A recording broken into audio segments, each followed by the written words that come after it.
Chapter 72, Lily Kidnapped. Third-person POV. Deep Floors, Dungeon. For days of tireless exploration led Lucius Draconar to the far reaches of the deep floors without surpassing the 30th floor of the dungeon. He reached the renowned Coliseum, opening a significant mission for him. However, feeling unprepared, he decided to accumulate more points from waves of monsters, using his traps on this floor and the ones before it. Once he felt adequately prepared to physically engage the monsters without relying too much on his magic, he began advancing among the creatures with his sword and the lightning spell that enveloped it. Lucius started to kill his opponents, constantly using his healing magic to survive the dangerous attacks. His body evolved noticeably, reaching its limits, and he found himself on the brink of leveling up. However, he couldn't choose that option at the moment, as he hadn't completed the mission yet, just like what happened with Goliath. Only after defeating it did he get the option to advance to the next level. It's most likely that I could do it after killing a monster Rex, and Amphisbaena is my best bet, which is on the 27th floor. I'll have to wait for it to respawn to complete the mission the system gave me. So, it's better for me to return to the surface at this moment, see how things are there, and come back as soon as I can, he thought mentally. With all the points acquired during this dive, and the addition of new spells with the enhanced status gained from 4 more days of relentless exploration in the deep floors, Lucius Draconar decided to take a temporary step away from the depths of the dungeon. The challenging corridors and imposing monsters had tested his limits, but now, with his own system accumulating points and his magical repertoire expanded, he longed for a brief return to the surface to see how things were unfolding in his absence.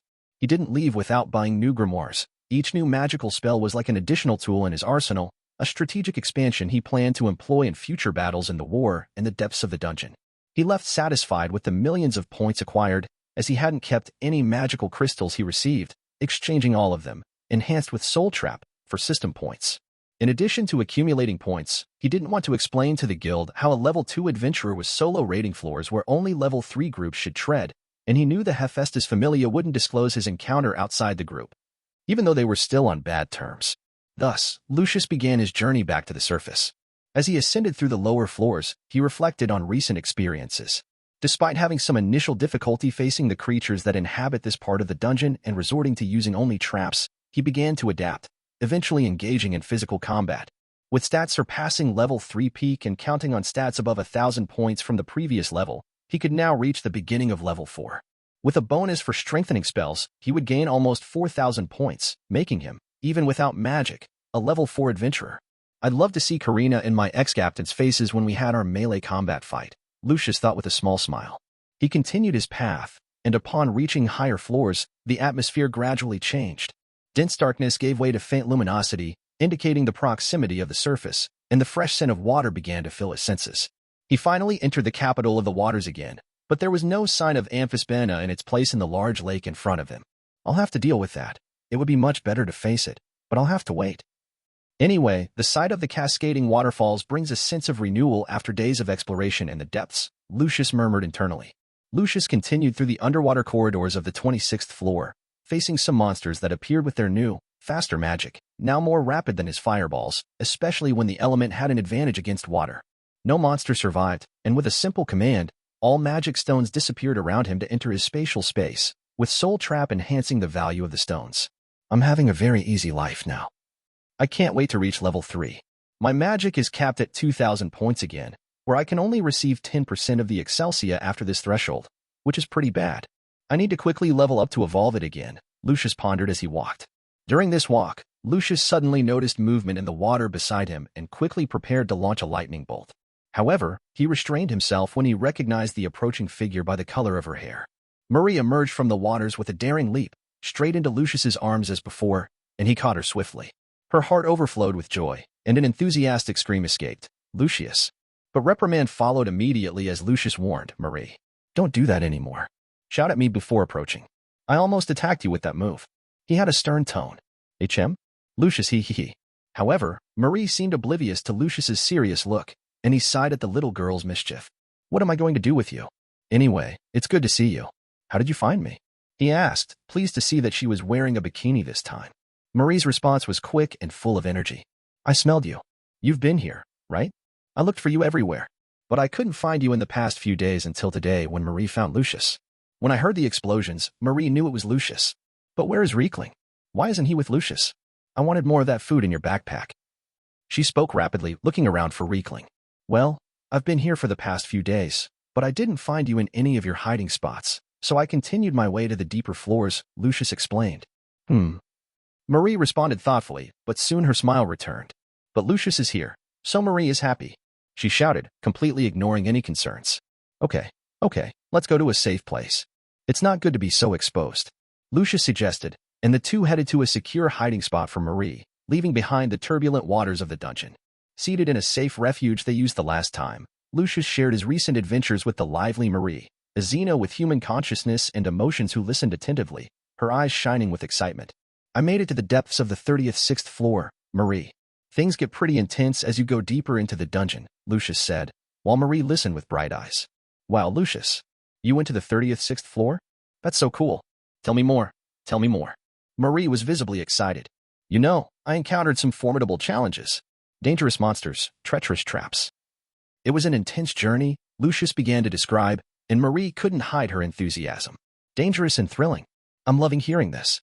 And you, Lucius, did you manage to overcome all of it? She asked, with an eager look. Yes, I used my traps and spells strategically. I wanted to accumulate more points before facing the Coliseum head-on. And speaking of that, I haven't entered there yet, explained Lucius. Wow, but you're really amazing, Lucius. Marie admired his adventures. Athahaha. And how have you been? Have your friends come to visit you? Lucius asked, a gleam in his eyes. Yes. Lyd, Ray, and Gro came. Marie was very happy, and Marie told them about Lucius. She said excitedly. HM? Did you talk about me? What did they say? Lucius asked curiously. He didn't mind if the Xenos knew about his contact with Marie. It would be a good opportunity to get in touch with him. Even Alrenas would treat him more favorably, not reporting him to his original family, as he would be a valuable ally with a good relationship with the Xenos. So, it's friendships and benefits at the same time. Who would lose in this situation? Gro got angry. She said sadly. He said I shouldn't trust Lucius, that Lucius is evil. But Marie defended Lucius, said that Lucius didn't harm Marie, fed Marie, introduced a new friend to Marie, Riekling, and that Marie really likes Lucius. She said with determination, and Lucius laughed at that. They were curious about Riekling. Marie explained that it was a magic Lucius talked about, bringing Riekling from another place. It's complicated. But Lyd seemed to love the idea. He said he wants to meet Lucius a lot. She said excitedly. That's good. I'd like to meet him too, Lucius added. After that, Lucius spent more time with Marie, even giving her some powerful monster crystals from the 27th and 26th floors that he had saved for her to eat, perhaps making her stronger. Then Lucius returned to the floors above the water capital, stopping at Riveria to buy some basic supplies that were missing, and headed towards the surface. It took him 2 days to return from the 36th floor to the surface. As soon as he took in Orario's sunlight that afternoon, he sighed with relief at being back and headed towards the hostess of fertility. Upon entering, the familiar aromas of delicious food mixed with the lively atmosphere of the place, but Lucius noticed Hestia nervously pacing in a corner. Lucius! She shouted immediately upon seeing him, with a hopeful glint in her eyes. What's with this nervous face? Did something happen? Lucius noticed the disturbance in Hestia and immediately asked. Come with me, right away, she said, and they went to the floors above the bar. As they entered the room, Bel was lying on a bed, injured, with Seer taking care of him. Lucius could even see a flash of anger in the disguised goddess. What happened to him? Lucius said immediately, a little surprised to see Bel in that state and no sign of Riekling around. He was brought like this to the guild. They found him at the beginning of the intermediate floors and alone, with no sign of Riekling and Lily. Hestia spoke with concern. So, it was lucky he didn't end up dead. Who would do this? I can understand an attack, but killing? I don't think Apollo or Heimdall would do that. He doesn't have such vindictive motives, Lucius murmured and looked at Hestia.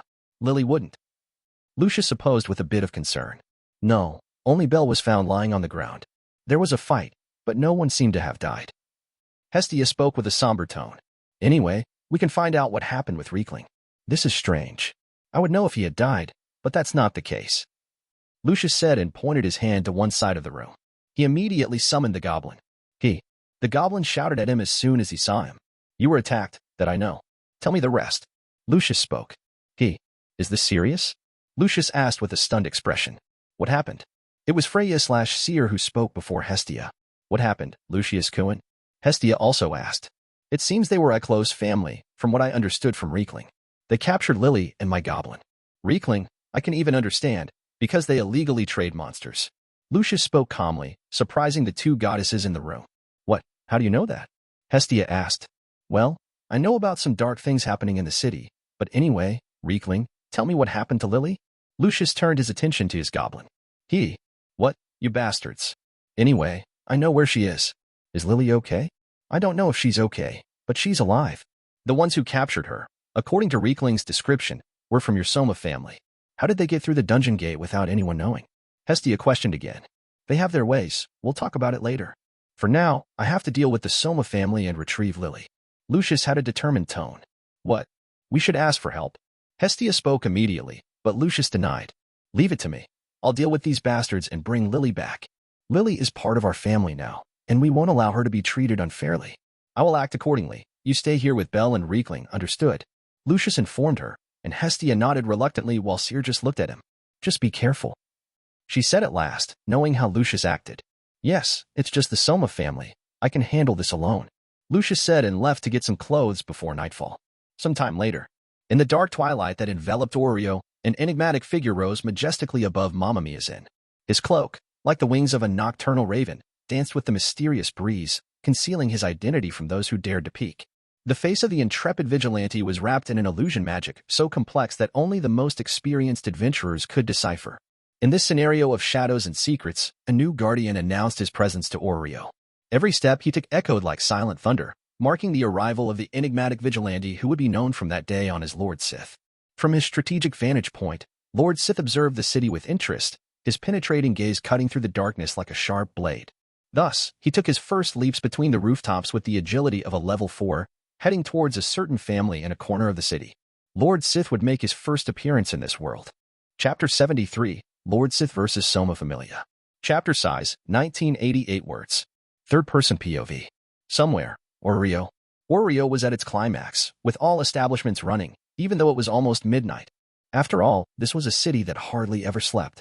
However, amidst the vibrant aura of the city, a shadow cut across the sky above the houses, moving like a figure wearing a black cloak that swayed with each step.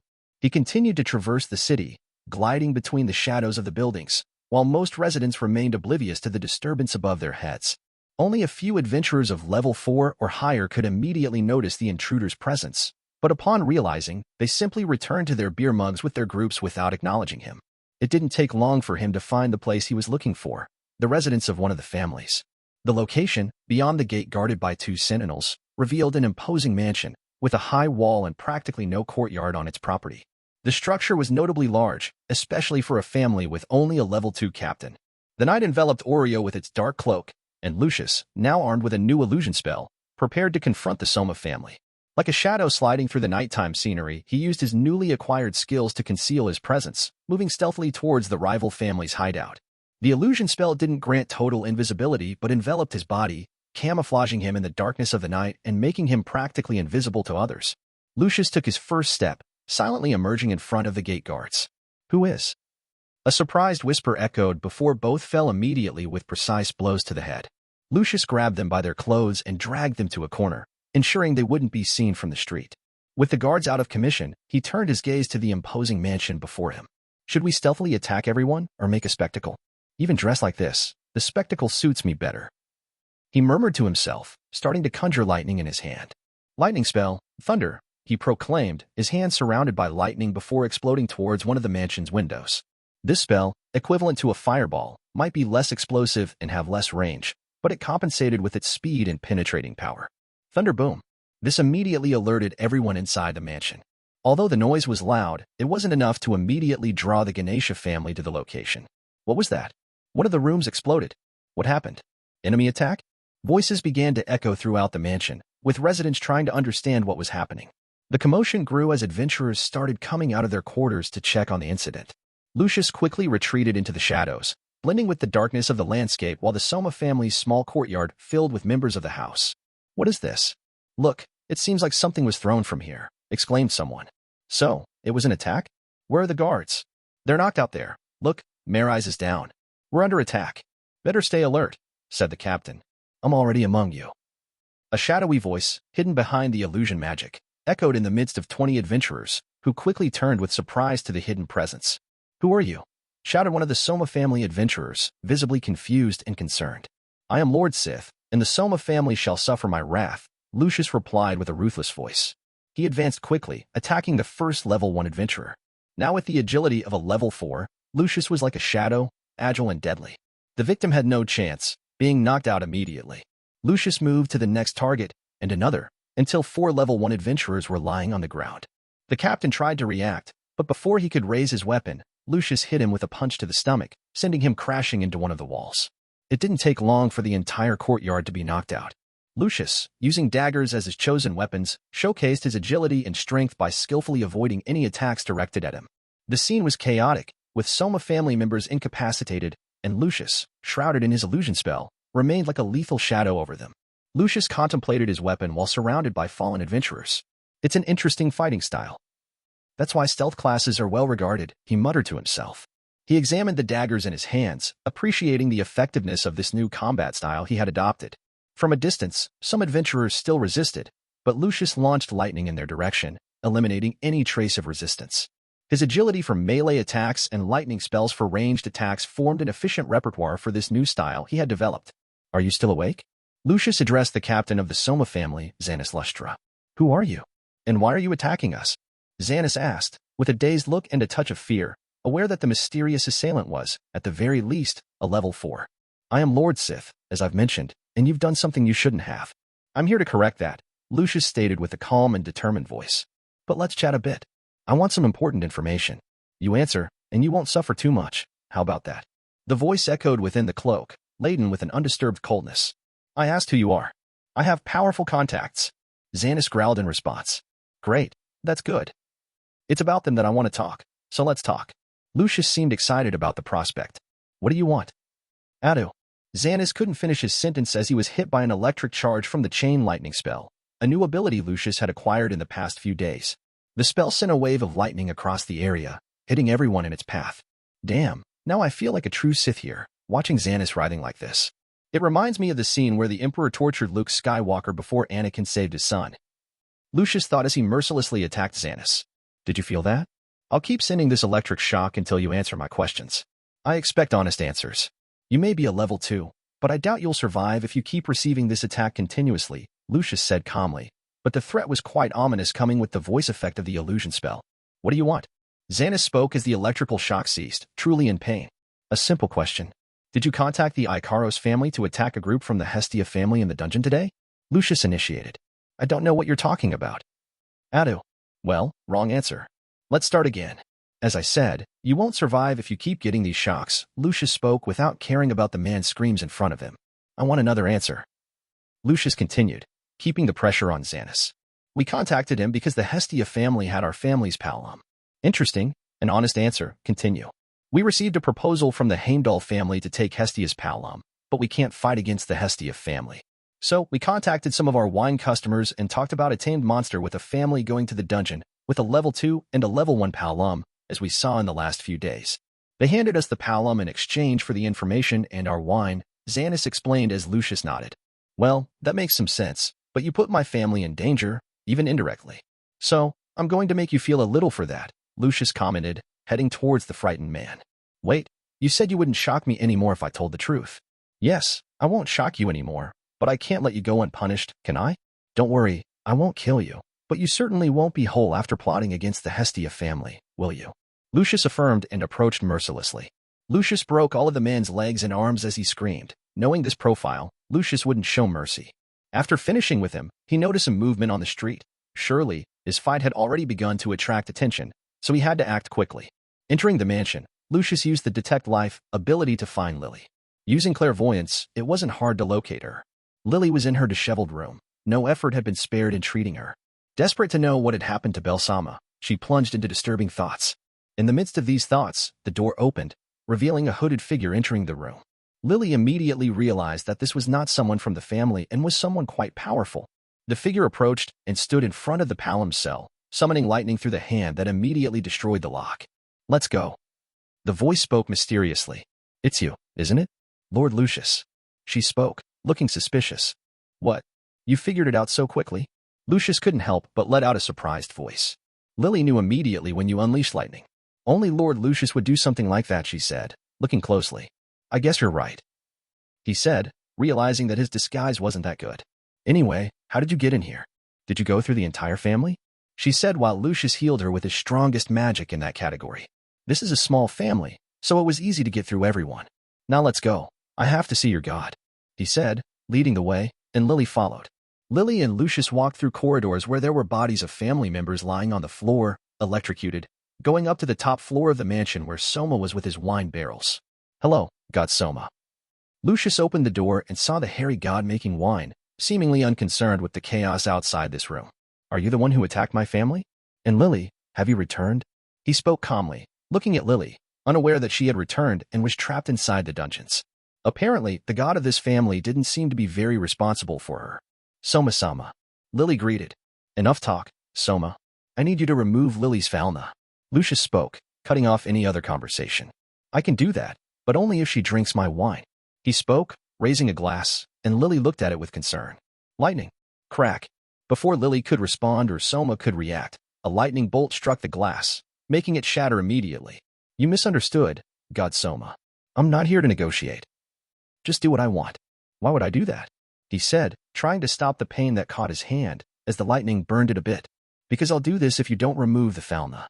Lucius said in his mysterious voice and launched attacks on the wine barrels next to the room. Crack.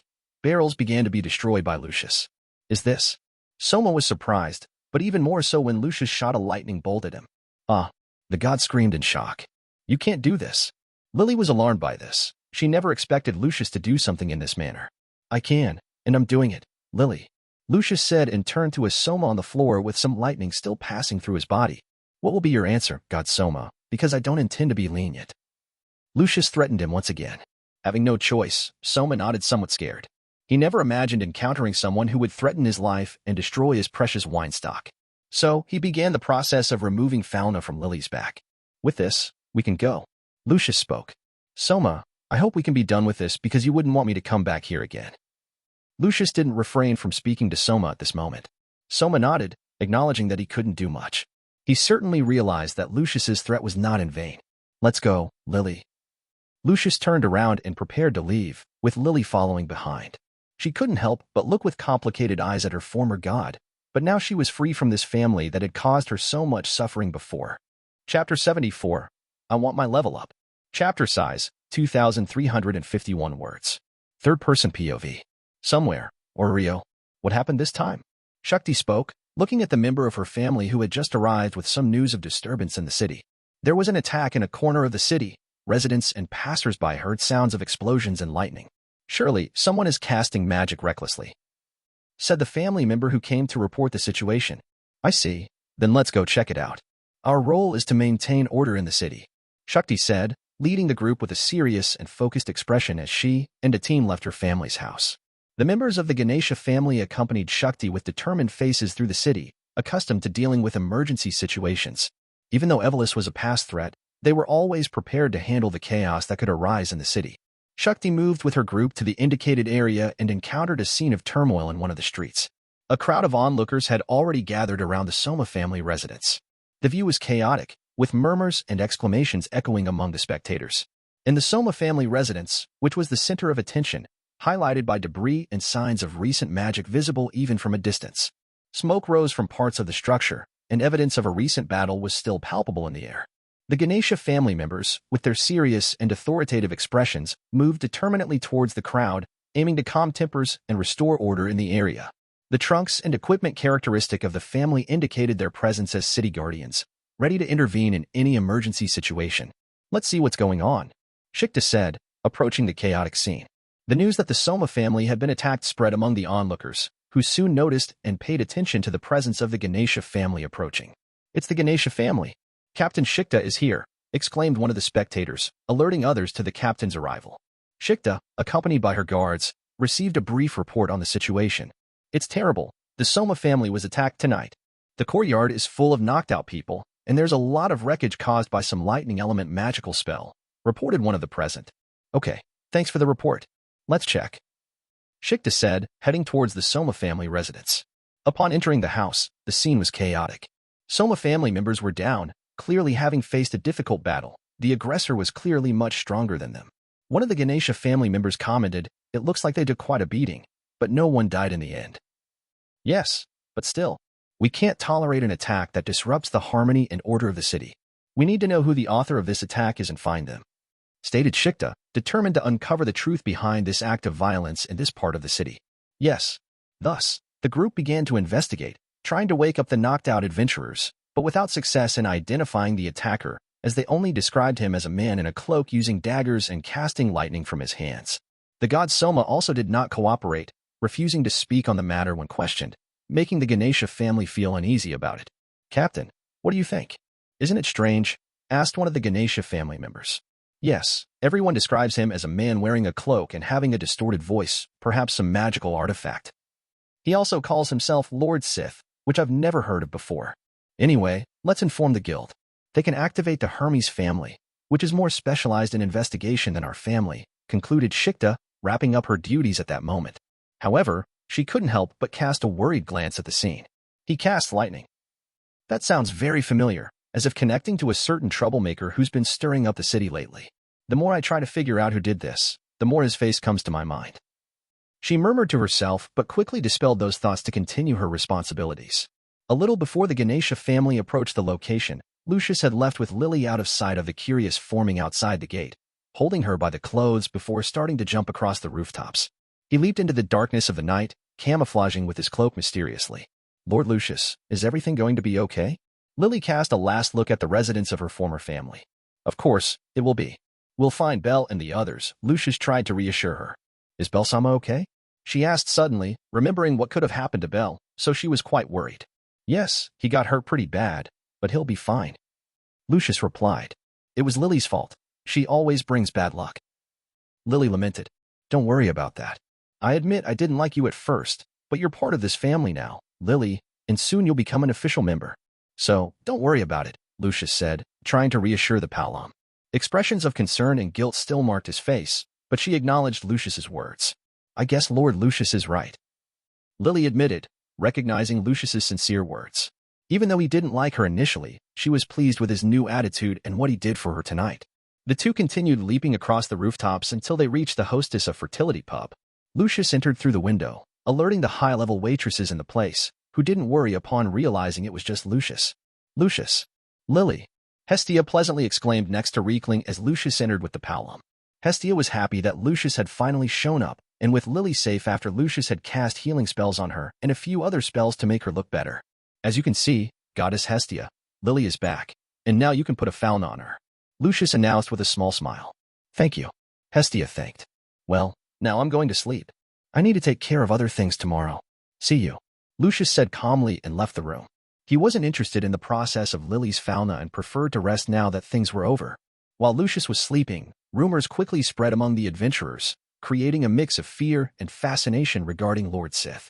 Some wondered about his motivations, while others debated the truth behind the dark identity that emerged tonight, attacking an entire family alone, as at this point, everyone knew that the Soma family had been destroyed by a masked figure who launched an attack on them. The next day, Lucius woke up with the intention of preparing once again and going to the dungeon on the same day. "In my personal storage, there's still Welf's sword, but it's already getting worn out. I'll provide some materials for him to make new ones."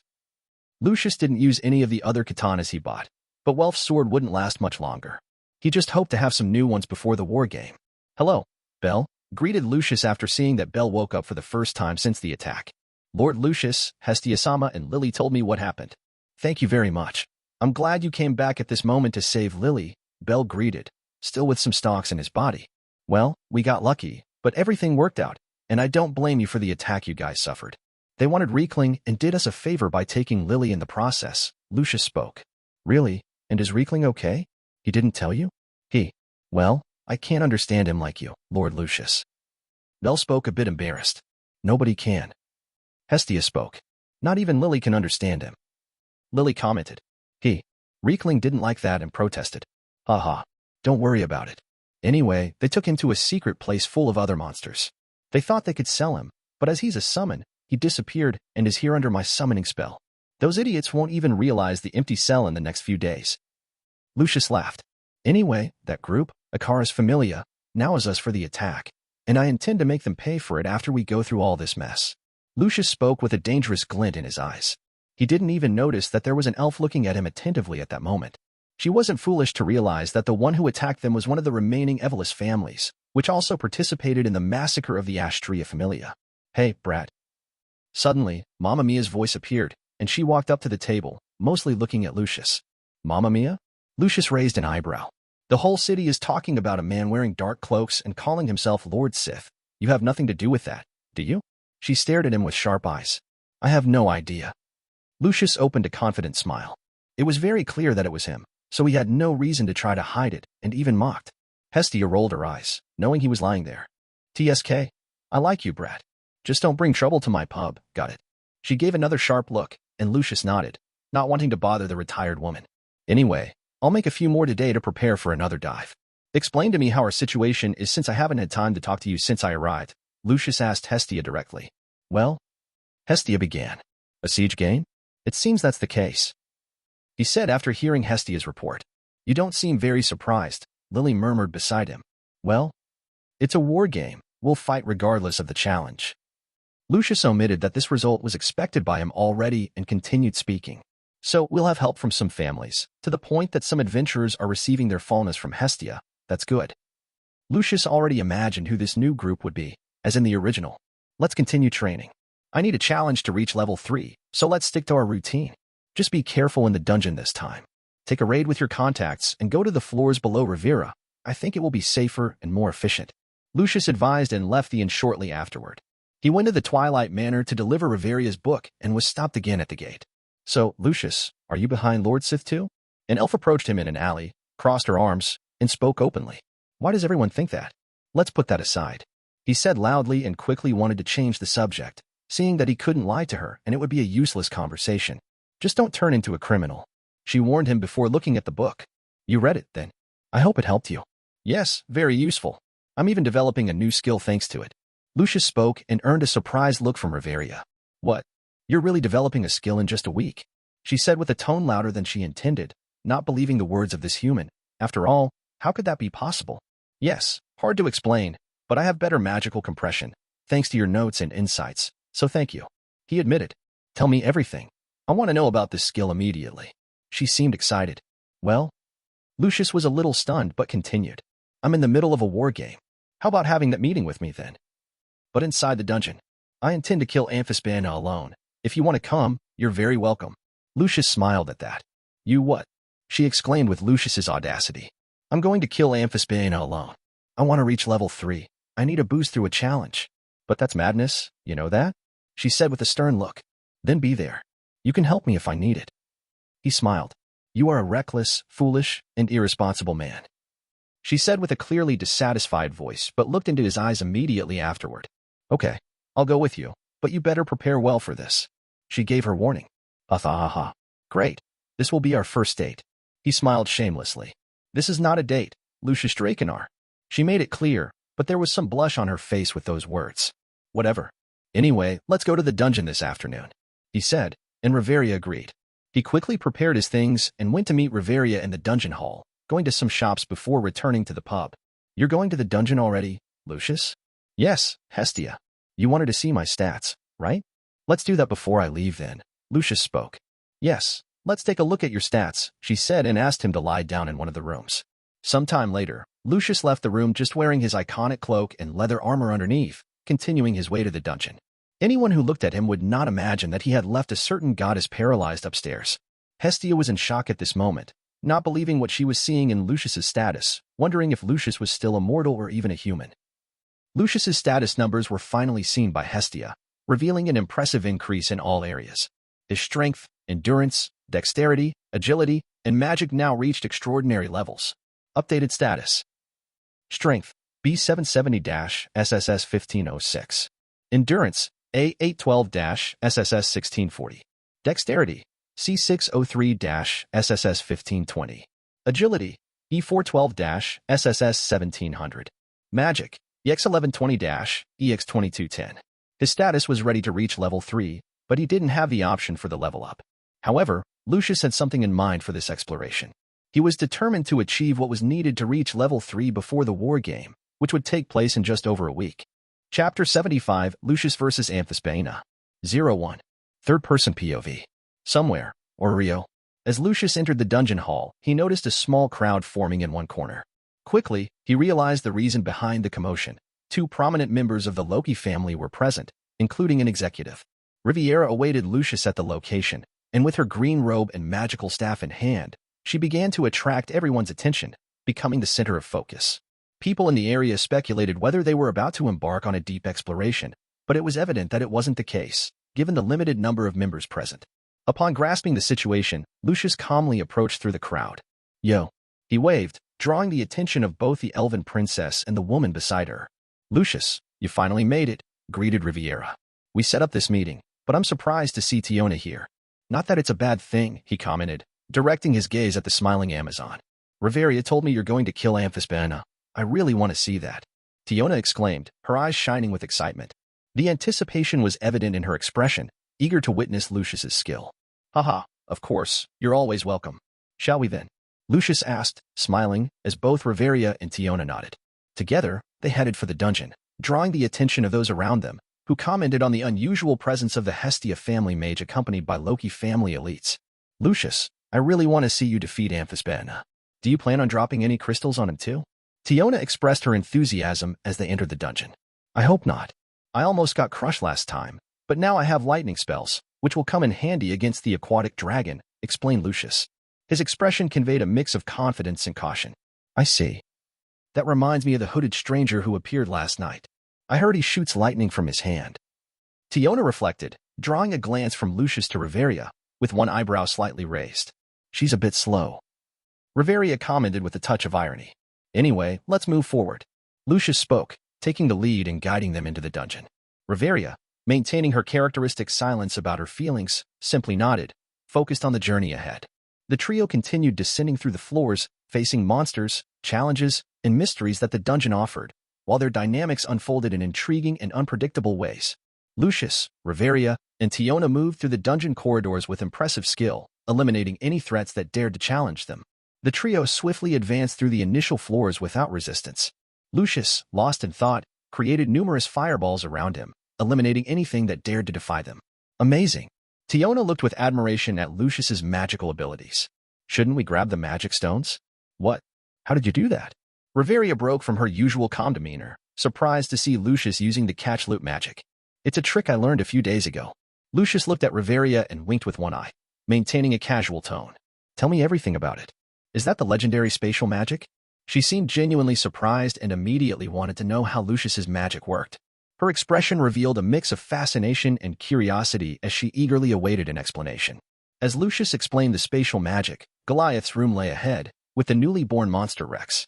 A group of level 2 adventurers faced the creature with some difficulty. "Should we intervene?" Tiona asked, observing the battle. "I don't think so. We can't interfere in other people's fights without their consent." Riveria spoke, maintaining her thoughtful stance. "Help? I think that was the cue," Lucius said, and began casting dozens of firebolts on Goliath. His magical abilities were over 4,000, and even with a relatively weak spell like firebolts, it took only 36 fireballs to eliminate the monster in less than 20 seconds, all without lifting a finger. Goliath was burned alive by the barrage of firebolts created by Lucius and disappeared. Silence fell over the area. Whether low-level adventurers or even his companions, everyone looked in shock at Lucius at this moment. "What's wrong? Wasn't I supposed to kill him?" he asked, not understanding the surprised reactions around him. Lucius's expression denoted a mix of surprise and confusion at the others' reactions, while he still held his staff, and the flames from the last firebolts faded around him. "You didn't even let me fight," Tiona muttered, her face expressing a slight frustration, her eyes somewhat disappointed. "Well, you could have at least mentioned that you could kill a monster Rex in a few seconds. I wouldn't be so surprised then," said Riveria, still a bit dazed.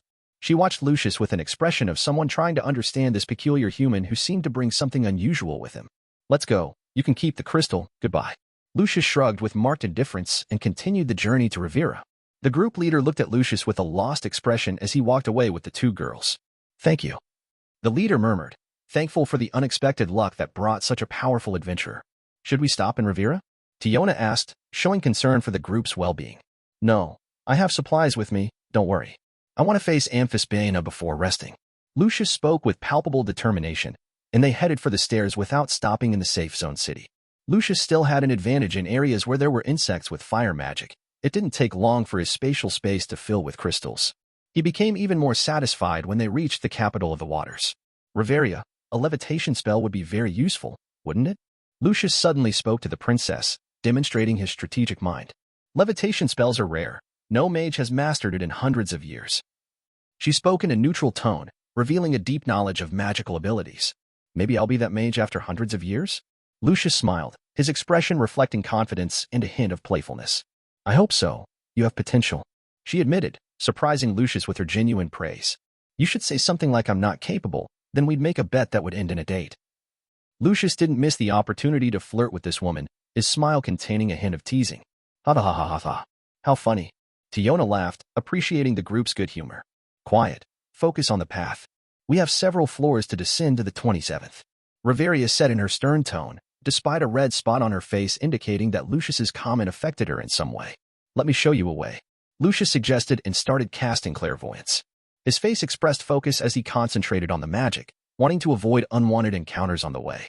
Show me a path where I won't encounter Marie, he thought, and the light began to form, indicating a safe and efficient route. He didn't want to meet the mermaid at that moment, especially with Riveria and Tiona by his side. It would be too risky. They continued on, with Tiona taking a more active stance for the first time, as Lucius still had some difficulty dealing with the monsters on these floors. However, it wasn't difficult to reach the lower floor of the waterfalls, and clairvoyance's light guided them smoothly. You still haven't talked about your developed ability.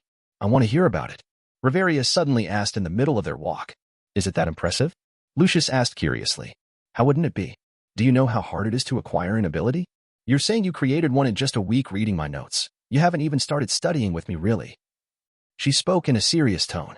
Sighing, Lucius began to talk about this ability. I developed a peculiar magical ability that I still haven't fully mastered. As you know, Lucius began, his gaze reflecting the seriousness of the discovery. I call it Mana Zone. Riveria, intrigued, fixed her eyes on the human mage, waiting for more information about this new facet of his magical abilities. It's as if I can create a magical zone around me, connecting me more deeply with the ambient magical energy. I can sense previously imperceptible magical patterns and manipulate the mana around me in surprising ways to my advantage, Lucius explained, light gestures accompanying his words. The elven princess, with her usual insight, absorbed the information. An intriguing ability, Lucius. I've never heard of it as you describe it. How did you develop it? While facing the challenges of the dungeon, I noticed a subtle change in the density of magical energy around me, starting with meditation. After gaining a certain sensitivity with my spells, the mana zone began to manifest naturally, providing me with a deeper connection to ambient mana, shared Lucius, unveiling part of the mystery. Still, he knew something was missing because it wasn't very effective beyond sensing mana and using a bit of it to enhance his spells. Riveria, curious, inquired, Do you think you can master it completely? Lucius, with a gleam in his eyes, replied, Of course, Riveria.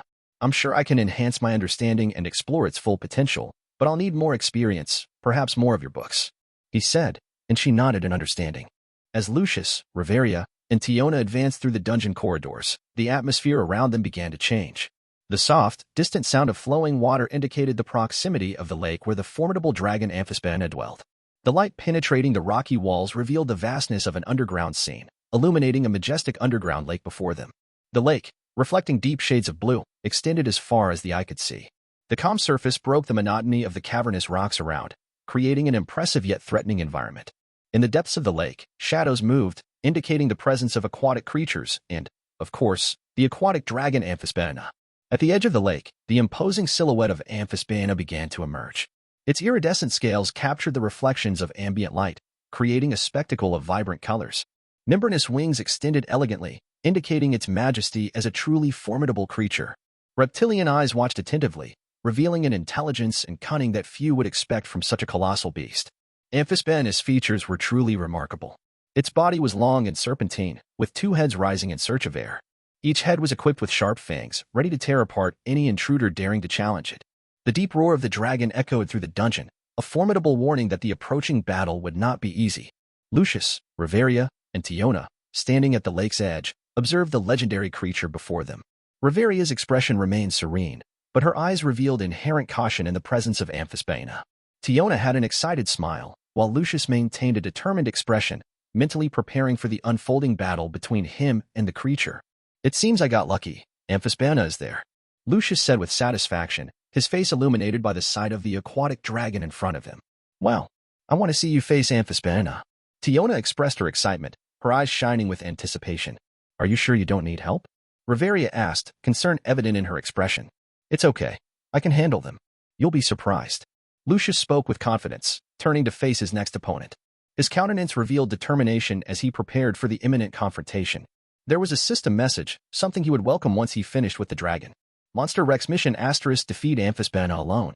Progress * incomplete, 0%, reward * 1 million points. There was still the hidden condition, which Lucius hoped to uncover by defeating the dragon at level 2. He mentally prepared to finally face this formidable being. Leave this space. I'll deal with him alone, Lucius calmly said. Riveria and Tiona stepped back to a strategic position as they watched Lucius's fight in case he needed help. Amphisbaena, now aware of the intruder, raised its heads and growled threateningly. Lucius, recovering quickly, wielded his slightly cracked sword. Amphisbaena didn't seem to like a single human facing it, as if underestimating it. With its head still raised, the serpent's roar echoed through the corridors, marking the beginning of a confrontation in the depths of the labyrinth. Chapter 76, Lucius vs. Amphisbaena. 02. Third-person POV. 27th floor, dungeon. Lucius, with his sword in hand, faced Amphisbaena with unwavering determination. The heads of the aquatic dragon moved in a coordinated manner, approaching and analyzing the challenging human before them. The echoing roar filled the space, reverberating through the cavernous stones of the dungeon. Prepare yourself, Amphisbaena. You're about to face a mage like you've never seen before, Lucius said, his gaze focused on the dragon's heads. Using the Mana Zone ability, Lucius felt the atmosphere pulsating around him, ready to be employed strategically. Without further ado, Amphisbaena took the first action, launching into an attack with surprising agility for a creature of its size. Its heads advanced, each with its own predatory intent. Lucius skillfully dodged the attacks, showcasing the agility and sharp reflexes of a level 4 with the evasion spell. Lucius's sword cut through the air, encountering the resistant scales of Amphisbaena. He utilized the Mana Zone, channeling magical energy around his blade to intensify the impact of the strike, infused with lightning magic. The collision generated sparks, indicating the conflict between human magical power and the resistance of the aquatic dragon. As the battle unfolded, Riveria and Tiona observed attentively, their expressions reflecting a mix of concern and admiration. Lucius's audacity in facing the formidable Amphisbaena alone challenged the expectations of any adventurer in Orario. However, Lucius confronted the aquatic dragon without fear or hesitation, facing the imminent challenge directly with his lightning-wrapped sword. The boldness of the level 2 mage contrasted with the giant form and palpable threat of Amphisbaena. The serpent heads of the creature moved in a coordinated manner, analyzing the challenging human before them. Despite Lucius's fierce determination against his opponent, Amphisbaena was far from an easy adversary. It reacted swiftly, unleashing pressurized water jets toward Lucius. The force and speed of the attacks were impressive, a demonstration of the formidable power of the dragon. Lucius could rely only on the newly unlocked ability, the Mana Zone, which was proving to be a valuable tool. Because the Mana Zone allowed Lucius to anticipate the dragon's movements, elevating his magical senses to an extraordinary level, he could foresee the specific magics vibrating in the air. He could sense distortions and magical energy around him, providing him with keen insight into imminent attacks. Every move of Amphisbaena became predictable to Lucius, allowing him to dodge with the grace of a dancer, a perfect synchronization between magic and agility with his quick evasion spell. Tiona, witnessing Lucius's agility, couldn't contain her surprise. He's much faster for a level 2, she exclaimed, impressed with the mage's dexterity against the dragon's attacks. Even Riveria, experienced as she was, recognized the disparity between Lucius's current agility and his previous abilities. No, he's much faster than in that fight against Bet, and that's considering he was already above the agility of level 2. The more I see him evolve, the more he surprises me, analyzed Riveria with some surprise.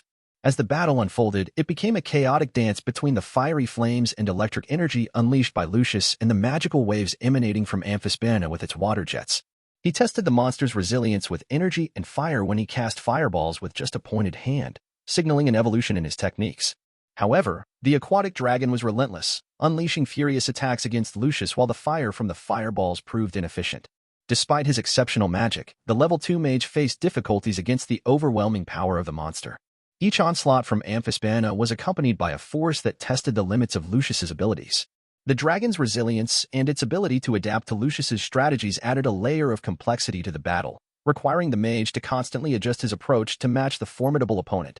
Deciding to vary his tactics, Lucius summoned a series of rank 3 firebolts, multiplying the intensity of his attack to distract the creature with a smokescreen. The corridor echoed with the sound of explosions and flames, but Amphisbaena seemed unfazed. The serpent heads of the creature writhed in response, launching aquatic attacks to dispel the fire. Seeing that the fire and water created a vapor curtain nonetheless, Lucius took advantage of this time to reinforce his abilities. He cast upon himself the support spell/strength booster and support spell/speed booster, increasing both his strength and agility by 10%. With alteration spell/ebony flesh, the temporary enhancements were replenished, allowing him to return to the battle with enhanced agility, strength, and defense. Seizing the opportunity where Amphisbaena had not fully emerged from the vapor, Lucius decided to intensify his strategy. Concentrating his magical energy, he activated the gravitational spell/minor gravitational field rank 3.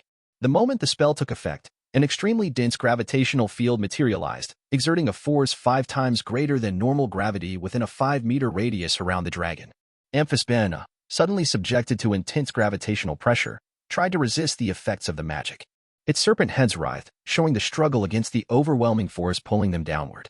Observing the dragon's reaction, Lucius glimpsed a strategic opportunity. With surprising agility, Lucius triggered the space spell/quick dodge rank 3. In the blink of an eye, he teleported a few meters to the side, narrowly escaping an imminent attack from Amphisbaena, which couldn't adjust its movements quickly enough due to the increased gravity. Seizing the opening, Lucius channeled his magic into the lightning spell/thunder, charging it with additional power from the mana zone he absorbed from the atmosphere. Lucius's palm glowed intensely as he directed the precise attack at one of Amphisbaena's necks. The impact was monumental. The resounding sound of the lightning striking its prey echoed across the lake, creating a cacophony reminiscent of a mighty thunderstorm. Amphisbaena, momentarily stunned by the concentrated electrical discharge, showed a visible reaction of pain. One of its necks bled, indicating that Lucius had managed to breach its defense with this display. He managed to wound one of the necks. Tiona exclaimed in surprise, witnessing Amphisbaena roaring in pain as its neck bled. But this fight is far from over. Riveria analyzed. Indeed, the battle was far from concluded. Amphisbaena, wounded and furious, prepared a powerful counterattack. Lucius, in a display of bravery and sagacity, channeled his energies to unleash his boldest spell, covering the ground with traps and waited. A lightning explosion consumed the corridor, creating a shockwave that reverberated through the dungeon floors. The outcome of the battle hung in the air as the lightning dissipated while Amphisbaena was being electrocuted. That stung a bit, didn't it, little dragon? Lucius taunted with a smile, admiring the visual spectacle and the result of his magic. Amphisbaena's response was a deafening roar, a challenge to the resilience of the mage who dared to face the formidable aquatic dragon. The electrical sparks continued to dance around Amphisbaena, whose eyes reflected a mixture of pain and fury. However, the creature did not retreat. Instead, it prepared for an even more devastating counterattack. Lucius, ever astute, remained alert, his expression determined as he closely observed the dragon's movements. He was aware that, despite the initial impact, Amphisbaena still posed a significant threat. Ruoair. The resounding roar echoed once again, reverberating through the dungeon corridors. Amphisbaena's intimidating aura filled the environment, challenging the courage of any adventurer who dared to cross its path. Enraged, Amphisbaena launched another coordinated attack. Lucius leaped to avoid being devoured by one mouth, but he realized too late as another head prepared a water jet aimed at Lucius. He had to dodge the precise shot, but he was still hit because the attack's range was broader than his evasion ability. Crack! He fell against one of the walls next to the lake, losing his sword into the water. Lucius got up and saw the dragon moving relentlessly toward him. He quickly muttered his spell, then began to heal, anticipating his opponent's approach and preparing to launch more lightning at the adversary. Lightning spell/thunder. Lightning spell/thunder. He cast his lightning so quickly that not even Amphisbaena could react, being hit by the strike while in the water, causing more damage as the electrical force traveled through the area. He can cast healing magic. Look how quickly he heals. I thought he would give up. Tiona exclaimed. Riveria simply looked stunned, watching Lucius emerge from the wreckage while healing before unleashing new lightning bolts. The battle still seemed to continue, leaving an atmosphere charged with suspense and uncertainty about the outcome of this epic subterranean showdown. Chapter 77, Lucius vs. Amphisbaena. 03. Third-person POV. 27th floor, dungeon. Seeing that his adversary continued heading towards him, Lucius began running among the stones on the surface, and Amphisbaena quickly followed with hatred for the pain this human caused him. Lucius wasted no time and started placing traps along the way as he ran efficiently, trying not to be crushed by the monster chasing him. Soon, the environment was filled with traps, causing a chain reaction as soon as Amphisbaena touched the first one. Lightning, lightning, lightning, lightning, lightning. Amphisbaena, irritated and clearly displeased at being the target of Lucius's relentless lightning, showed evident signs of weakening against the element that was unfavorable to it. Its contorted body and scales sparkled under the constant electrical assault, revealing the monster's vulnerability to Lucius's magic. In a reactive move, Amphisbaena lunged with a powerful water jet towards Lucius, hitting him with force and causing him to collide against the corridor walls. The pressurized water enveloped the mage, creating an impact that reverberated through the cavernous stones. Emerging from the wreckage, Lucius, even injured, did not let himself be discouraged and retaliated immediately. Once again, channeling his magic, Lucius released electric chains with the chain lightning spell. The snaking sparks sought to envelop Amphisbaena, attempting to immobilize the immense movements of the aquatic dragon. The strategy was clear: limit the monster's mobility to avoid direct attacks. However, Amphisbaena's cunning was not slow to manifest. Realizing that it couldn't easily reach Lucius amid the electric chains, the dragon halted its abrupt movements. Its two mouths approached, emitting a sinister glow as they charged energy for a devastating attack. Lucius, sensing the imminent threat, felt the weight of the situation. Amphisbaena, concentrating a massive amount of energy in its mouths, prepared to launch a direct shot that could be fatal. A sense of urgency took over Lucius, urging him to act quickly to avoid the worst. Lucius is in danger, isn't he? Tiona expressed her concern, attentively watching the critical situation in which the mage found himself. The imminence of Amphisbaena's charged attack generated apprehension, especially considering that even a level 4 adventurer would struggle to survive such a potent strike. Should we intervene? Riveria murmured, her keen eyes fixed on Lucius, who was intensely concentrating, with one hand over the other in a peculiar manner. Why is he closing his eyes in the middle of the fight? What is he doing? Tiona asked in surprise. Hey, what are those colorful dots appearing in the air? She noticed another phenomenon happening around Lucius. Is this the ability he mentioned? Riveria looked astonished. The magical particles that should have been hidden in the air began to come to life around Lucius, as if dancing around him while manifesting their own assistance. It was as if magic were responding to a dear friend. To Riveria's eyes, it was beautiful. She let slip. Riveria had always wanted to explore the world while living confined in her palace for decades. She longed to see the beauty of the world beyond the elven forest, marveling at every detail she witnessed. However, at that moment, she was facing something that surpassed all the wonders she had ever witnessed. Magic was taking shape and being harnessed by Lucius through his strange ability, the Mana Zone. The magical particles, usually hidden in the fabric of the air, came to life in a mesmerizing dance around Lucius. Each particle shone brightly, creating magical patterns that filled the dungeon corridor with an ethereal light. It was as if a celestial spectacle unfolded before their eyes. Riveria was astonished, not only by the beauty of the magical particles but by the profound connection that Lucius seemed to have with the essence of magic. It transcended the boundaries of the ordinary and transformed into a magical masterpiece, a perfect symbiosis between the practitioner and the mystical realm. While the magical particles danced around Lucius, he became the epicenter of this light and energy show. The air was impregnated with magical electricity, creating an atmosphere charged with emotion and intensity. Riveria, with her vast experience, felt that she was facing a historic moment in the evolution of magic. She had traveled and witnessed countless wonders, but what lay before her in that dungeon corridor was something singular, something that transcended the highest expectations. Beautiful, she repeated, this time with a more impactful tone, for at that moment, Riveria was witnessing magic in its purest and most dazzling form. And that scene, for her, was the embodiment of the enchanting and unexplored beauty that the magical world had to offer. She had hypotheses about magical particles and currents in the air, but she had never come close to unraveling their secrets. However, this mage, studying her notes for only a week, accomplished something she had never seen, heard, or read in magical history. It was as if all the knowledge of this world about magic was about to change thanks to this human.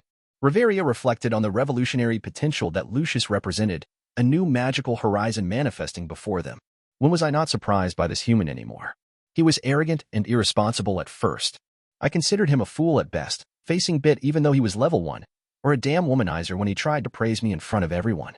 Maybe a clueless man claiming to be the greatest potential in this world. But now, maybe with him, a new magical horizon will manifest in this world. If there's anyone who can do that, it's him. There's no one I know with such potential. If he reaches level 3 after this fight, Orario will surely turn upside down. Riveria thought, while the magical particles illuminated her eyes like a galaxy being filled with its stars. Not that Riveria knew it, but it was the first time she witnessed such a sublime phenomenon. That's so beautiful, exclaimed Tiona, surprised and fascinated by the magical spectacle before her eyes. While the magical particles danced in the air, the light show reached its peak. The magic, which seemed to have come to life, began to be absorbed by Lucius. Concentrating intensely, he reached out to capture the magical energy around him, as if channeling the very essence of the luminous spectacle. Come on, I'm almost there, exclaimed Lucius, determined.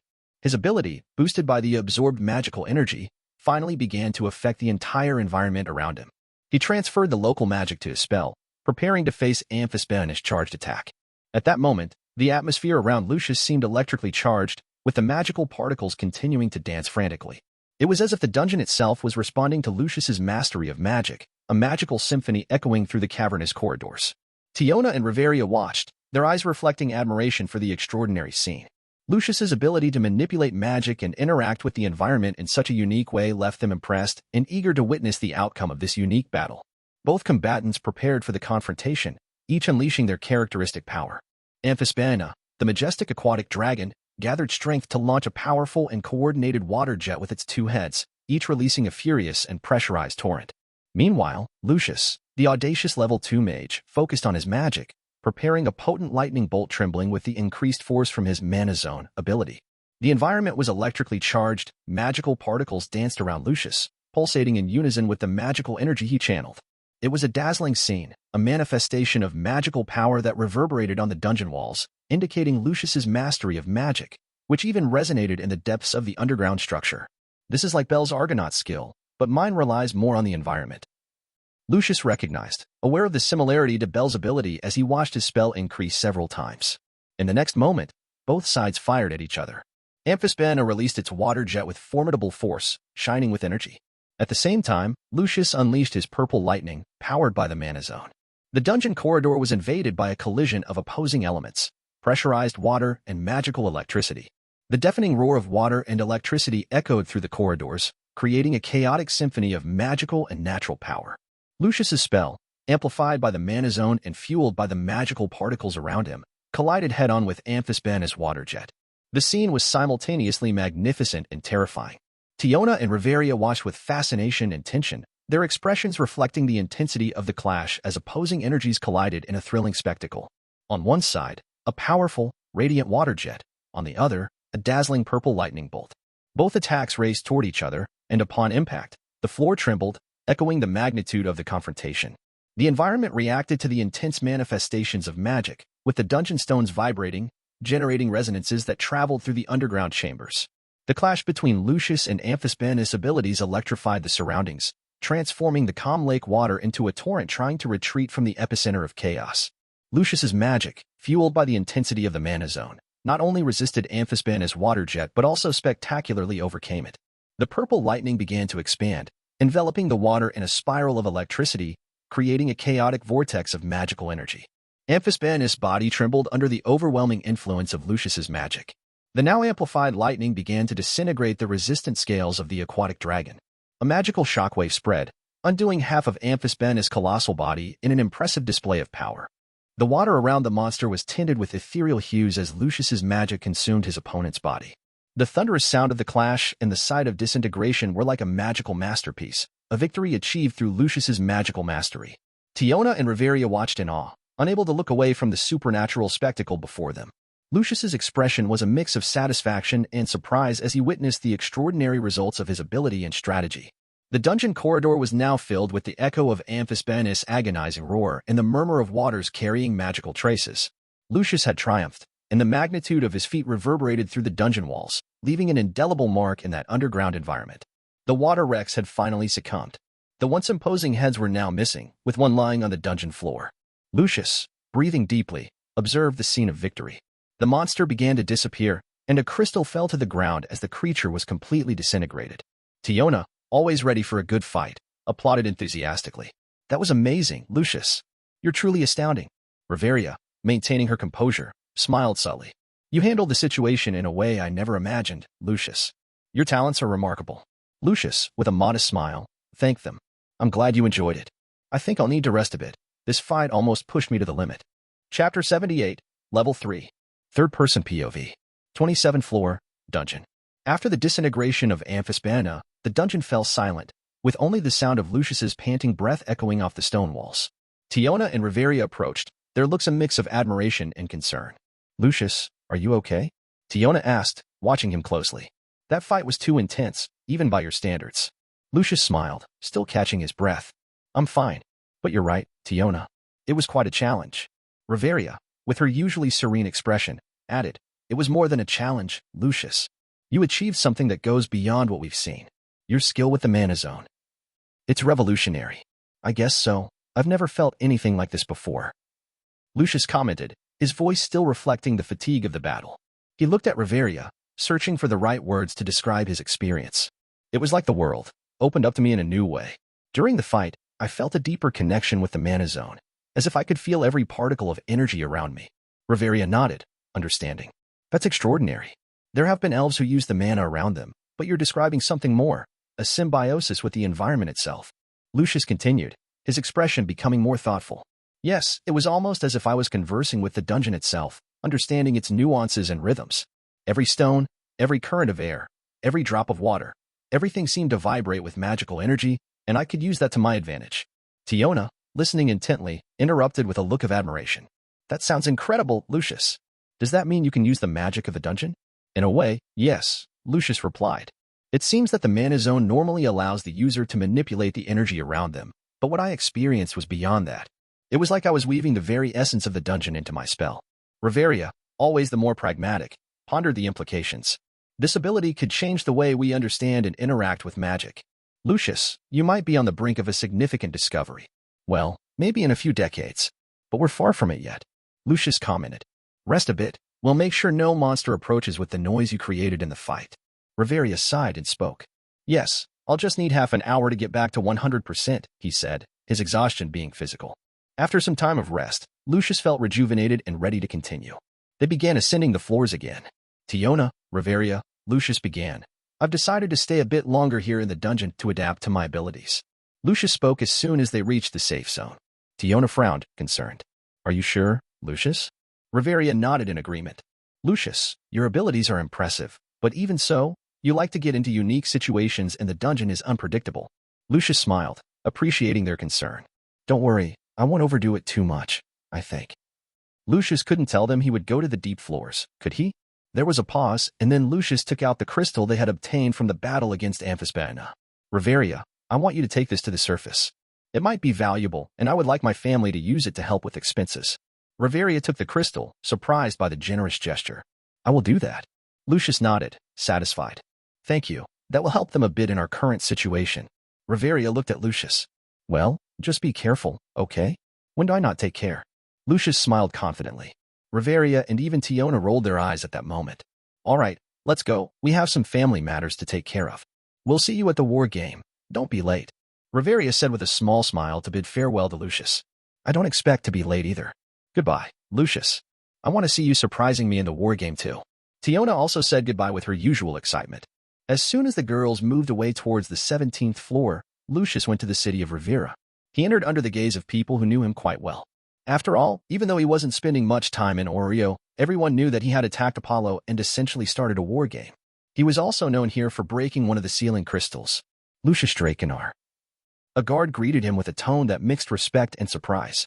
Lucius just nodded, his mind occupied with thoughts about the nickname he had not yet received, as people still called him by his name. I hope to get the one I want after the war game. Wizard King, he thought, carefully selecting some supplies in a store. While paying for the items, an adventurer approached him with a sarcastic smile. Lucius Drakenar. You hit a god. You've got guts, he exclaimed, laughing. Unfazed, Lucius replied with a slight smile. Courage or not, sometimes it's necessary to make some noise to be heard. Continuing on his way, Lucius was approached by an adventurer with a group, who looked at him disdainfully. You think you can beat 2 families with just you and the little rookie? What a joke. Lucius looked at the man, his expression calm. Sometimes, quality outweighs quantity. But don't worry, we'll soon see who gets the last laugh. TSK, the guy gets a little famous and becomes quite arrogant, he said, leaving with his group. Hey, Lucius. I'm betting on the Hestia family after what I saw you doing with that crystal. Don't disappoint me. Someone shouted as he was leaving the city, and Lucius just nodded. With all the supplies stored in his dimensional space, he started to return to the capital of waters. He met Marie this time and explained that the explosions caused in the year were because of him. He made a bed and prepared food for both. Once he had recovered after 10 hours of sleep, he felt it was time to level up.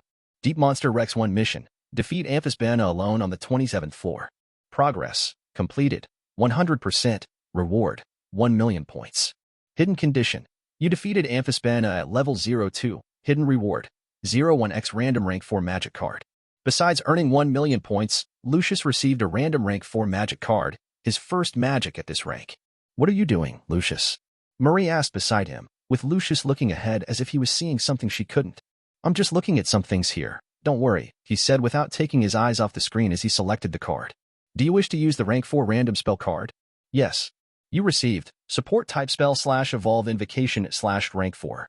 5 million. Evolves any invocation. Well, this isn't a very useful spell right now. Lucius lamented, but couldn't do anything about it. Marie, Lucius called. Yes. She exclaimed. I'm going to level up here, so I'll be standing still for a while, Lucius explained and Marie nodded. Do you wish to level up? Yes, / no. Yes. Notification. Congratulations, you are leveling up. Bonus. Blessing of. Increases all your stats by 10% with each level up. Status. Strength. SSS 1563 + plus 10%. SSS 1719. Endurance. SSS 1680 + plus 10%. SSS 1848. Dexterity. SSS 1580 + plus 10%. SSS 1738. Agility. SSS 1760 + plus 10%. SSS 1936. Magic. EX 2229 + plus 10%. EX 2452. Bonus. You received 1 million points from the store. Bonus. You won a random rank 3 spell. You received gravitational spell / intermediate black hole / rank 3. 1 million. Creates a black hole pulling everything and everyone towards it. As Lucius selected the yes option to level up, a sensation of pure and vibrant energy began to flow through his body like the first time he experienced it. The energy from those gods began to give a bonus to all his stats, a luminous and pulsating sensation that seemed to originate from a realm beyond the physical, filling every cell of his being with renewed power. The first sign of this transformation was a wave of heat that ran up his spine, followed by a feeling of increasing strength in his muscles. Lucius felt his muscles become denser and more robust, his physical strength increasing exponentially. The numbers of his strength status appeared in his mind, rising from SSS 1506 to SSS 1657, a 10% increase that he could palpably feel in his body. His endurance also improved dramatically. Lucius noticed that his ability to resist fatigue and physical damage had increased significantly, almost as if an invisible armor had been placed over his skin. His endurance status rose from SSS 1640 to SSS 1804, making him feel almost unshakable. Lucius's dexterity, already impressive, became even more refined. His movements were now more agile and precise. His dexterity status rose from SSS 1520 to SSS 1672. His agility, essential for dodging and moving quickly in combat, also received a notable boost. Lucius felt lighter and faster, his reflexes sharper, allowing him to move with an almost supernatural grace and speed. His agility status rose from SSS 1700 to SSS 1870. Finally, the magic, the core of his power, was intensified. Lucius felt a deeper and more intuitive connection with the magical forces around him. His ability to conjure and manipulate magic had reached a new level. His magic status rose from EX 2210 to EX 2431. System, Lucius status. System inventory. 02X magic chant nullification cards. Information. Name, Lucius Drakenar. Race, human. Family / fauna, Hestia. Nicknames, plus. Level, 3. Status. Strength, I0. Endurance, I0. Dexterity, I0. Agility, I0. Magic, I0. Abilities. Blessing of. Nullifies any mana expenditure. Charge magic. Hold the spell for 2 times its cooldown and release an attack 4x times stronger. Mana zone. Development abilities. Luck, I-F. Spells. Fire spell of Firebolt, rank 2. Mission complete. I spell of Freeze, rank 1. No mission. Support spell / strength booster / rank 2. Support spell / speed booster / rank 2. Summoning spell, Goblin, rank 2. Lightning spell / lightning weapon / rank 2. Healing spell / minor heal / rank 2. Alteration spell, Mage Lighter rank. Alteration spell / cloth cleaning / rank 2. Alteration spell / cloth repair / rank 2. Magic spell / minor magic aura / rank 3. Fire spell / multi-firebolt / rank 3. Alteration spell, Iron Flesh, rank 3. Gravitational spell / minor gravitational field / rank 3. Space spell / quick dodge / rank 3. Lightning spell / lightning weapon / rank 3. Summoning spell / conjure flame Atronac / rank 3. Alteration spell Eclair Evidentia rank 3. Alteration spell // rank 2. Alteration spell / intermediate creation / rank 3. Alteration spell clairvoyance rank 3. Fire spell fireball rank 3. Alteration spell / magic cool / rank 2. Alteration spell / mental focus / rank 3. Space spell / catch loot / rank 3. Healing spell / intermediate healing / rank 3. Support and space spell / small dimensional arsenal / rank 3. Alteration spell / ebony flesh / rank 3. Lightning spell / lightning trap / rank 3. Lightning spell thunder rank 3. Lightning spell / lighting heim / rank 3. Illusion spell / another face / rank 3. Support type spell / evolve invocation / rank 4. Gravitational spell / intermediate black hole / rank 3. Chapter 79 Coliseum. Third person POV. 27th floor, dungeon. Are you leaving already, Lucius? Marie asked with a sad tone. Yes, I must go. I still have some things to do in the deeper levels. Don't be sad. I'll bring you a gift. How about that? Really? Is it more food? Her mood changed quickly. It's not food, but you'll like it. Lucius smiled. Then it's okay. She clapped her hands. After saying goodbye, Lucius left the hideout and headed towards the lower floors, passing the 27th and entering the deep levels. Now at level 3, and with his status strengthened, Lucius felt the flame of determination burning inside him as he plunged into the darkness of these corridors, eager to test his new status. Lucius, already familiar with the challenges of the 20th floor, advanced confidently. His previous experience in these levels allowed him to navigate more deftly, avoiding unnecessary confrontations with monsters by using clairvoyance to descend faster. He moved like a shadow, agile and silent, focused on his greater goal. The sound of his footsteps was the only noise that disturbed the oppressive silence of the deep levels. He knew the monster's patterns, when to hide in the shadows and when to quicken his pace, taking advantage of every moment of distraction from his enemies, some of whom he faced and enjoyed the sensation of killing all those monsters more easily. As Lucius approached the 37th floor, the environment gradually changed. The atmosphere became denser. With his sword charged with lightning, he cut down enemies here and there, sometimes groups, rarely feeling the need to use only magic. Only when a group surrounded him, and he had to use something area-wide, the black hole served very well for this purpose. The healing magic was no longer as necessary as last time. This made him feel more satisfied. As Lucius advanced, he had a clear goal in mind, to enter the Coliseum, located in the east area of the Warriors' Hall, and stay there for 100 minutes. His plan was to accumulate 16 million points and pick up some specific spells from the shops for the war game, a Herculean task that would require not only combat skills but also endurance and strategy. So a few hours descending these floors, he finally reached his goal. The Coliseum was as he remembered, and the same sounds came out of it. The hall was a constant battlefield. Lucius knew that entering there would be like diving into a sea of chaos and violence. Preparing himself, he concentrated his magical energy, making his sword glow with intense lightning. He felt the electricity pulse through the blade, ready to be unleashed against any opponent as soon as he passed those doors. As soon as Lucius entered the arena, he activated his support spells / strength booster and speed booster, enhancing his strength, defense, agility, and dexterity. Immediately after, he strengthened his defense with ebony flesh, forming a more resistant protective layer than iron flesh around his body. The Coliseum was filled with aggressive and dangerous monsters, including Violas, parasitized mighty bulls, grand treants, wormwells, Spartoi, barbarians, lizard elites, obsidian soldiers, skull sheep, Lugaru, and furry ones.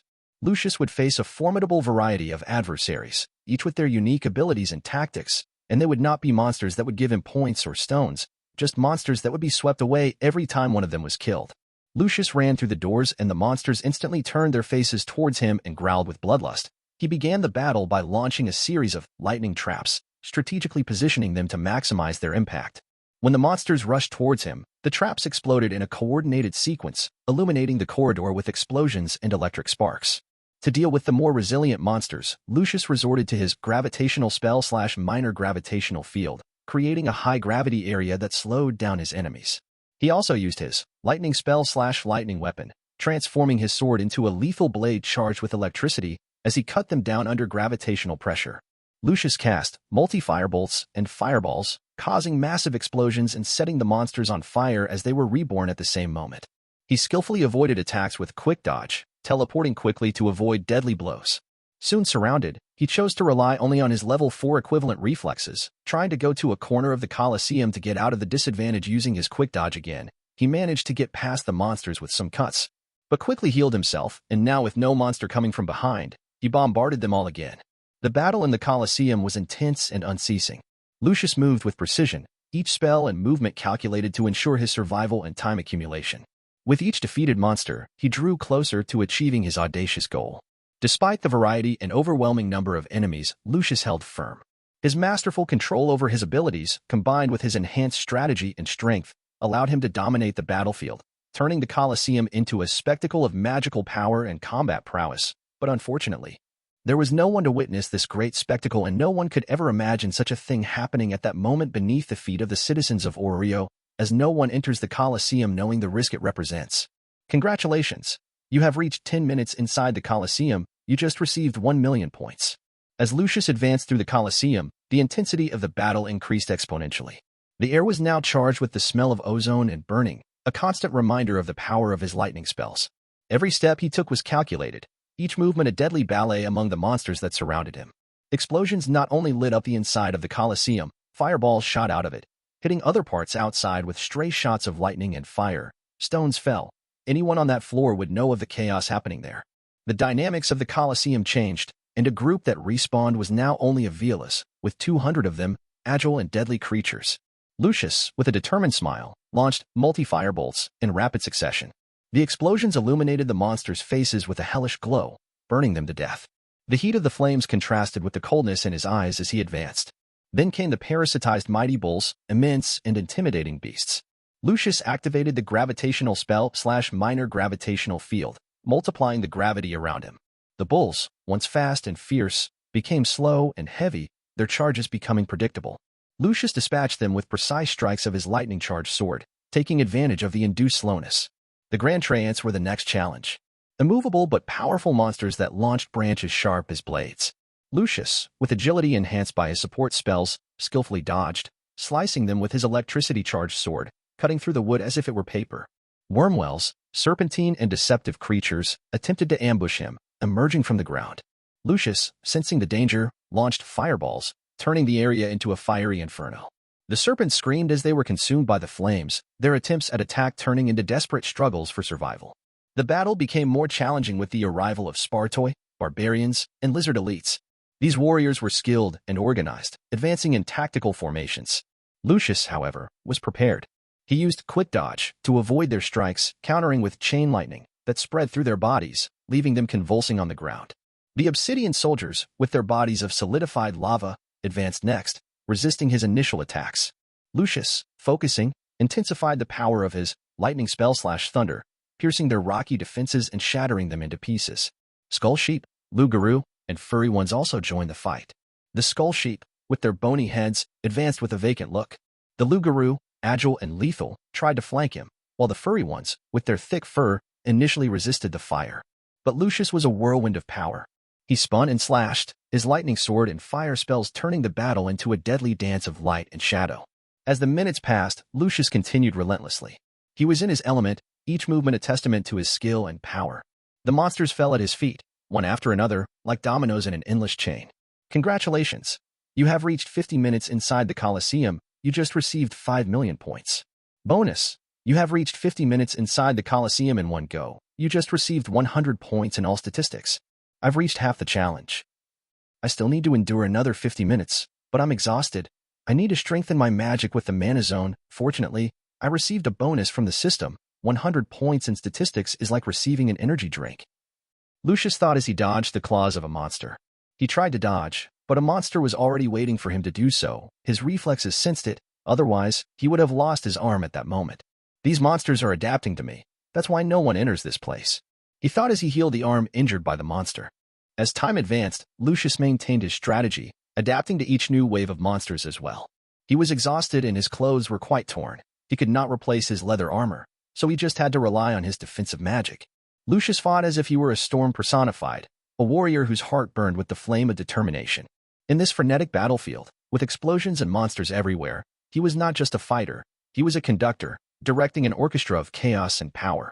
And with each monster that fell, he moved ever closer to reaching the legendary mark of 10,000,000 points. Time passed and exhaustion increasingly took hold of Lucius. He might have infinite mana, but his stamina was not the same, and in a battle where he needed to move all the time, his determination remained unshakable. He was in the final stretch of his audacious challenge. to spend 100 minutes in one of the most dangerous places in the dungeon ever recorded. Each minute was a test of his endurance, skill, and will to win. The continuous sound of thunder and the intermittent glow of lightning became the constant rhythm of the battle. Lucius, now a master at positioning electric traps, created a lethal barrier that decimated waves of monsters daring to approach, allowing him to breathe for a few seconds. His strategies and magical abilities, combined with his physical endurance, were the key to his survival. As time moved on, Lucius continued to adapt to the ever-increasing challenges. Replenishing all his support and defense spells at this crucial moment was necessary to maintain the agility required to dodge and react quickly to the monster's attacks. Congratulations! You have reached 100 minutes inside the Coliseum. You just received 10 million points. Bonus! You have reached 100 minutes inside the Coliseum in one go. You just received 200 points in all statistics. His clothes were stained with ash and sweat, and his breathing was heavy, but his eyes shone with fierce intensity. He had not just survived, he had mastered the Coliseum. Finally, the moment arrived. The timer hit 100 minutes, and a wave of relief and satisfaction swept over Lucius. He had achieved his goal, accumulating over 16 million points. The Coliseum, once an unrelenting battlefield, had become a stage for the display of his strength and determination. However, the battle in the Coliseum knew no end. Creatures continued to emerge in endless waves, an inexhaustible supply of monsters generated by the dungeon. With each passing moment, new adversaries emerged, keeping the tension and danger at extreme levels. Lucius realized that although he had achieved his goal, it was time to withdraw. There were no more points to be gained there, and each additional second was an unnecessary risk in his current state. He began to trace his way back, cutting through the hordes of monsters with precise and calculated movements. As Lucius advanced, he kept one hand on the control of the gravitational spell/minor gravitational field, using it to delay groups of enemies and create a safe path. His lightning sword cut through the air, an extension of his determined will, as he made his way through the chaos. Finally, after fighting through one last wave of adversaries, Lucius reached the bridge leading out of the Coliseum.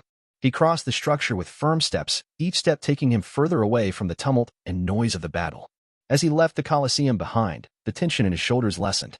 He had survived one of the most difficult challenges of the dungeon, a feat few could claim. As he walked away, Lucius looked back one last time, contemplating the battlefield where he had left his indelible mark.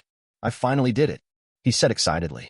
But what Lucius did not know was that the dungeon did not like what happened at all, since he destroyed much of the Coliseum with his explosions, and even the ceiling collapsed with stray spells in places outside the Coliseum. And a specific monster was now waiting for him at that moment. "Man, I made a big mistake. I said the Coliseum was on the 36th floor. I'll fix that." What did you think of this chapter? Did it become too massive and boring, just recounting how he used his spells and their effects on the monsters? It's horrible to write these days. I can release 7 chapters in one day, but I'm still affected by my illness that I got these days. Chapter 80, Juggernaut. Chapter size, 2,000 words. Third-person POV. 27th floor, dungeon. In a hidden room within Orario, an old man sitting on a throne suddenly felt something coming from the dungeon. The dungeon activated that thing. How can this happen? He asked himself and looked forward. Fells, there's an emergency. Fells materialized from his invisibility. Arena-sama. Go to the Ganesha Familia. A juggernaut has appeared in the deep floors. The floors below Riveria must be closed immediately. A juggernaut? That's terrible after so many years. I'm on my way. He left immediately. Meanwhile, in the deep floors. 16 million points. Haha. Adding to the ones I accumulated before, I'm ready to create a great repertoire of spells for myself. Lucius couldn't help but celebrate. How strange. Has this place always had this kind of atmosphere? Lucius suddenly murmured, looking forward. Approaching the exit of the Coliseum, Lucius felt a subtle change in the air. There was a weight, a pressure that wasn't present before. His instincts, honed by countless battles, alerted him to the imminent and hidden danger. He slowed down, his hand firmly on the hilt of his sword, still buzzing with residual energy. When he finally reached the exit, Lucius found himself face to face with an imposing and threatening figure, a juggernaut. The creature was a colossal mass of muscles and armor, with eyes that glowed with inhuman fury. The Juggernaut was a feared legend among adventurers, known for its brutal strength and almost unshakable resilience. Why is this here? Lucius was stunned. Exclamation point. Before he could react, the creature attacked him. He could only cast his ebony flesh and quick dodge before receiving direct damage, but that did not prevent him from being hit. He felt his rib being pierced by the claws of the creature while flying to the nearby wall. Crack. In the midst of the debris, Lucius began to spit blood from the wound. Damn, this hurts a lot. My sword. He saw his sword fallen under the creature while he tried to heal quickly, as the creature did not wait and attacked him again to kill him. Using quick dodge with boosters didn't seem to be enough, because the creature hit him again, making him fly to the center of the room while spreading more of his blood with new injuries. What is this? I can't even dodge this creature? He couldn't help but growl. Stay away. Lucius shouted, seeing the creature advancing again, and launched lightning magic to hit it. But the Juggernaut dodged the attacks. He took advantage of this time and summoned an Atronach. The flaming woman appeared and quickly ran to the creature, but in a second, she was cut in half. The creature didn't advance to Lucius at that moment, just looking at him as if he were easy prey. Lucius clenched his fists tightly. He knew this battle would be different from all the previous ones. A Juggernaut was not just a formidable opponent, it was a force of nature, a kind of dungeon defense trigger. Its goal is only to kill. I need to deal with this, he said in a serious tone while still dripping blood from his lips. Lucius stood up. He summoned a sword he had in storage and prepared for the confrontation. The Juggernaut advanced, each step making the ground tremble. Lucius moved agilely, dodging the creature's devastating attacks by a hair. He knew he couldn't face the Juggernaut in a direct confrontation. His strategy would have to be more cunning. Lucius launched a series of fireballs and multi-firebolts, trying to find some breach in the imposing armor of the Juggernaut. With the attack now being launched up close, some of them were caught by the monster. The creature roared, the rage in its eyes increasing with each attack that Lucius delivered. The battle became a deadly game of cat and mouse. Lucius used quick dodge to stay out of the reach of the Juggernaut's powerful blows, while looking for an opening to attack. His lightning weapon spell transformed his sword into an electrified blade, each blow emitting sparks as it hit the beast's armor, but it hardly seemed to have any effect. Lucius, in a moment of clarity during the intense confrontation, realized that, despite his Herculean effort, victory over the Juggernaut was beyond his reach. The monster, although momentarily destabilized by Lucius's attack, still possessed overwhelming strength and resilience. Lucius knew he needed an alternative solution, a route of escape. Taking advantage of a brief respite, when the Juggernaut regrouped for a new attack, Lucius quickly accessed the system. His mind was racing, desperately searching for a way out. That's when he found the solution, the teleport spell. Without hesitation, he used his accumulated points to acquire it, knowing this ability would be his only chance of escaping alive. Space spell /fast teleport /rank 4. 10 million. Teleport to any location within a radius of 50 m. Acquire, yes / no. Yes. But Lucius was aware that, in battle, every fraction of a second counted. He couldn't afford a long chant to activate the spell.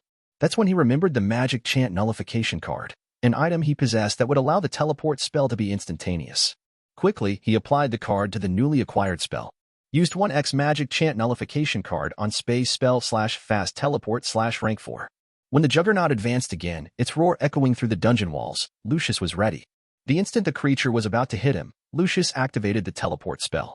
In a flash of light, he disappeared from in front of the Juggernaut, reappearing at a safe distance holding his injuries. This gives me some advantage, cough. Lucius, now far from the immediate reach of the monster, realized the gravity of his situation. He was severely injured, and even with his magical abilities, knew that facing the Juggernaut was a risk that could cost his life. With labored breathing and his body covered in wounds, Lucius made a critical decision. It was time to retreat, to live to fight another day.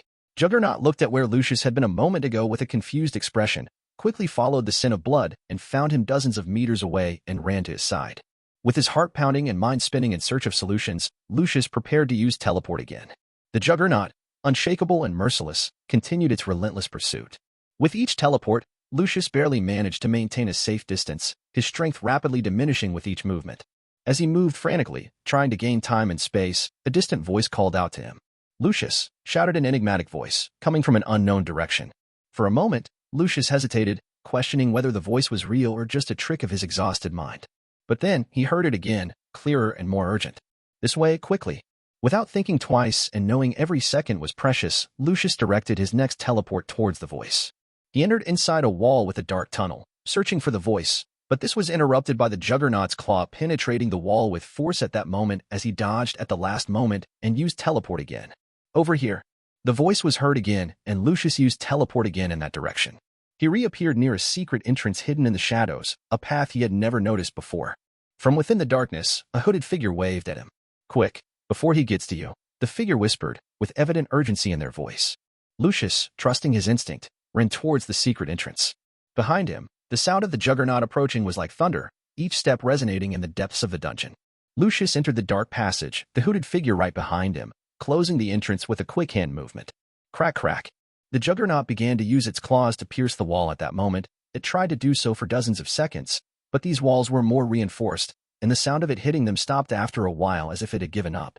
Inside the passage, Lucius finally had a moment to breathe. He leaned against the cold wall, trying to catch his breath while spitting blood. His body was in agony, each wound throbbing with pain. "Who are you? And how did you know I was here?" Lucius asked, looking suspiciously at the mysterious figure. The figure lowered the hood, revealing a face that Lucius recognized but had never met before. "We don't have time for explanations now," the figure replied. "You have healing ability, don't you? You need to heal. It's safe here, for now." He knows we're here and won't give up. Lucius knew he had many questions, but also knew the figure was right. He needed to heal and prepare for what was to come next. Lucius quickly rummaged through his dimensional arsenal, pulling out healing potions and consuming them urgently. As the liquid went down, bringing immediate relief to his wounds, he activated his intermediate healing magic, feeling the energy flow through his body, closing cuts and healing bruises, but his breathing remained labored, leading him to take even energy potions. "We can't stay here," said the mysterious figure, checking the secretly closed entrance. "We need to follow the hidden paths. The Juggernaut might not enter here, but he will hunt us through the corridors." Lucius, now a bit recovered, nodded, understanding the gravity of the situation. He followed the hooded figure through a labyrinth of narrow passages and dark tunnels. The path was complex, a tangle of routes that anyone would have found alone. He could have, but that was with his clairvoyance spell. As they moved, the sound of the Juggernaut searching for them echoed in the distance, a constant threat that impelled them to move forward. At various points, the hooded figure stopped, listening, ensuring they weren't being followed. Finally, after what seemed like an eternity, they emerged into an open space, far from the usual corridors of the floor in front of the stairs to go up. "Are we safe now?" Lucius asked, still panting. For a moment, the hooded figure remained silent, as if pondering the answer. Then, slowly, they lowered the hood, revealing their true identity. Lucius stared, not surprised, at a Xenos lizard, a creature he knew to be intelligent and civilized like Marie, unlike the common monsters of the dungeon. Their eyes met, and Lucius noticed an expression of wisdom and compassion in the Xenos' gaze. "My name is LYD, but you don't seem surprised by that. It seems Marie has spoken about me and didn't lie when you didn't seem to reject us," said the Xenos with a voice that carried a tone of respect and seriousness. "Well, as you said, you're not the first Xenos I've seen, and you saved my life at a critical moment. I couldn't be ungrateful, could I?" Lucius spoke and LYD nodded sympathetically. "I saw you fighting. You were strong, but even the strong need help sometimes. I had no idea that thing would appear anyway. But how did you find me?" "I visited Marie some time ago, and she told me you came here. When I heard the explosions on the floor, I imagined it was you, but I never thought the mother would summon that creature to kill you. You must have enraged her a lot," LYD said, and Lucius sighed. "The chaos caused in the fight at the Coliseum must have summoned the Juggernaut. What do we do now?" Lucius asked as they ascended the dungeon. "I would like to introduce you to the other Xenos," LYD continued. "You've proven to be a powerful warrior and a potential ally. Our goals may be different, but I believe we can learn a lot from each other." He seemed eager despite trying to disguise it. Lucius pondered the proposal for a moment. The idea of connecting with the Xenos, of exploring this unknown facet of the dungeon, was intriguing. "I accept your offer, LYD. I look forward to meeting your companions and learning more about you. I've already met Marie and you. I can say it wasn't a bad experience." Lucius smiled at this. LYD smiled, a gesture that conveyed a sense of genuine camaraderie. "Great. Follow me, then. We'll find a safe way out of here, and then I'll take you to our meeting." Thus, both followed the stairs to the next floor.